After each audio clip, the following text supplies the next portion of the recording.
আবার আপনারা আমাদের যেটা ইনভেস্টিগেশনের পার্ট আমরা করছি এবং আমরা থেকে বেশি ধরছি, আগেও আমরা ধরবো। বীরভূমের 7 মাসের পানীয় জলের সংকটে ক্ষোভ, কামারহাটিতে গ্রামবাসীদের পথ অবরোধ।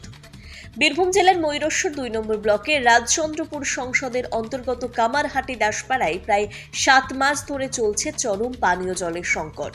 অভিযোগ, গ্রামে রয়েছে পিএইচই এর স্থাপিত পাইপলাইন ও ট্যাপ কল, কিন্তু মাসের পর মাস এক ফোঁটা জল পাচ্ছেন না গ্রামবাসীরা। স্থানীয়দের দাবি, পাইপলাইন বসানোর পর মাত্র 1 থেকে 2 বার জল সরবরাহ করা হয়েছিল, তারপর থেকেই বন্ধ রয়েছে সেই জল সরবরাহ।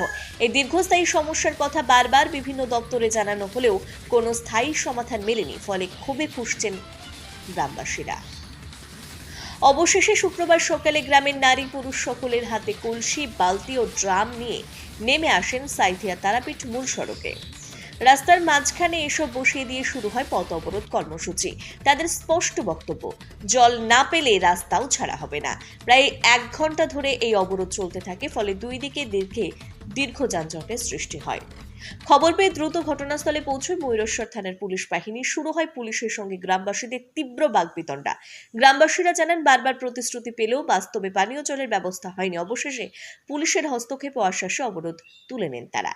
তবে গ্রামবাসীদের হুঁশিয়ারি, যদি দ্রুত পানীয় জলের স্থায়ী সমাধান না হয় তাহলে আরো বৃহত্তর আন্দোলনে নামবেন তারা। এই ঘটনায় প্রশাসনের গাফিলতি অবস্থা ও অব্যবস্থাপনাকে কাঠগড়ায় তুলেছে স্থানীয় মানুষ। Bureau report, Tarapith TV. জল এসছে, জল আসেনি, তাহলে আমরা কি করব? কতদিন থেকে পাচ্ছেন না? তাও 6-7 মাস হয়ে যাবে, জল পাই না। 7 মাস? হ্যাঁ, তো 2 বার জল দিয়েছে, জলই দেয় না, তাহলে আমাদের কত কষ্ট জলের লেগে। কি নাম আপনার? কনিকা। এটা কোন এলাকা বটে? এটা আমার হাতে।